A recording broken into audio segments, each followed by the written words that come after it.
Hey, hey, hey. It's your girl Cherie from Upfront with Cherie.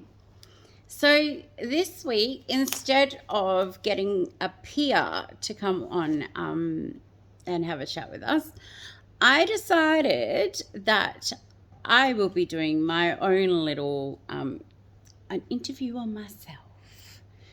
All right, so um, we're going to talk about antiphospholipid and how I found out that I actually had it.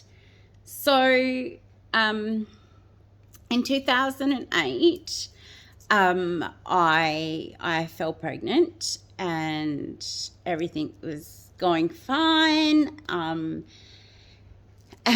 this 1 week, had to go in for my regular checkup, which my partner at the time was like, "Do you want me to come with you?" And I was like, "Nope." Mum said, "Do you want me to come with you?" I was like, "You know what? Because I have to go through the gold team at King Edward, it was a public hospital. So I was like, look, they're never on time. I'm fine. Like, it's just a general.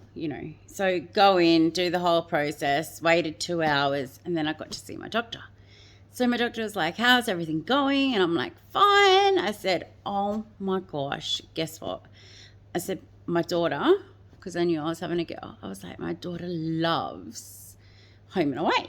I'm like, "I'm a huge fan." I said, "But on Thursday night, I said, my daughter was watching Home and Away, and I felt her like full blown kicking, and I was like, it was an exciting part. So I was like, she already knows. And I said, every time I kissed a girl, come on, like, kicking away. Those are the times that I could really feel her kicking. And she's like, "Oh, okay." She goes, "I don't know if that's a good thing or a bad thing." I was like, "That's a freaking excellent. Anyway, I'm like, who doesn't like Home and Away? Anyway, so then she was like, "All right, Cherie, jump up. I just have to do a quick Doppler check." And I was like, "All right, cool." Anyway, so I was laying there and I was like, "Oh, so do I get to hear her heartbeat?" Because every mum likes hearing the bub's heartbeat. Like, it's just a given, right? And then she, like, her face, like, her whole appearance just was just strange. And I was like, "What's happening?" She goes, "Oh, look, I think we should go down to imaging because I'm finding it really hard to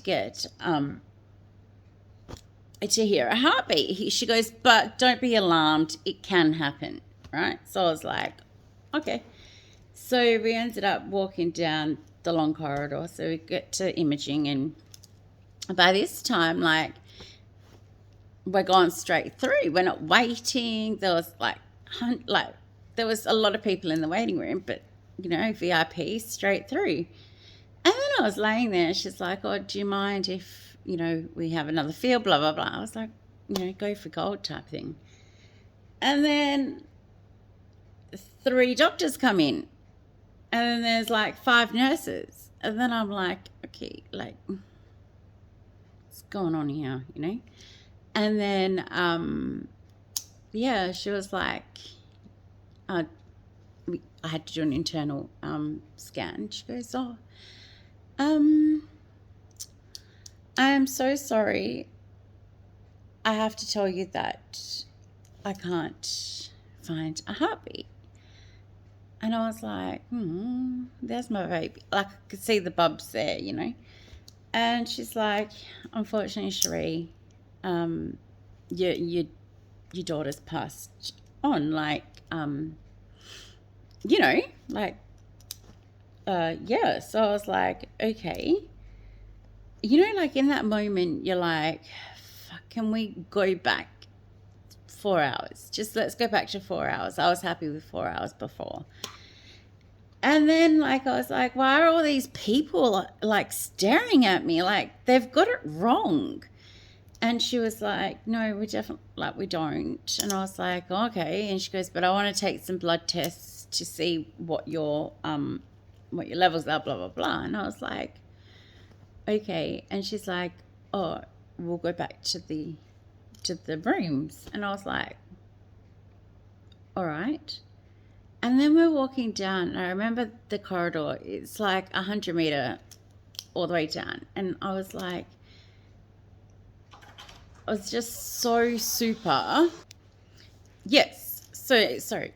I ended up having to walk back, and I was like, you know what? Like, there's just, like, I can hear babies crying. I could see pregnant mums. I could see babies being held, taken home. And I was just like, denial, basically denial. Anyway, so got back to the rooms, and she was like, oh, you know, did you want to call somebody? And I was like, how do I make that call? Like, anyway, it was all a blur from there. I can't remember if someone come and got me. I just remember her saying, you need to go home, Cherie, and you need to organise a funeral. What do you mean a funeral? Like, and she goes, we will have to, and then she explains, you know, what happens is we're going to put you through labour, and your body will start rejecting the bubs soon. So if you feel like this, you need to come back. But you need to come back tomorrow morning, and we're going to see how you go and induce you. And I was like, and then? And she's like, and then we'll go through the labour process. And I was like, so I still have to give birth to my daughter and go through all that pain. You know, people are telling me like, you know, it's not fun. It's not like on TV. And then that's it. Like it's not like that. And I said, I have to do that. And then I hold my baby for the first time, but she's not alive. And then you're telling me that I have to plan for the funeral?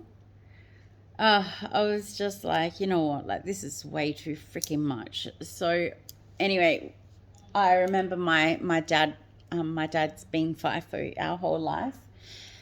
Hold on.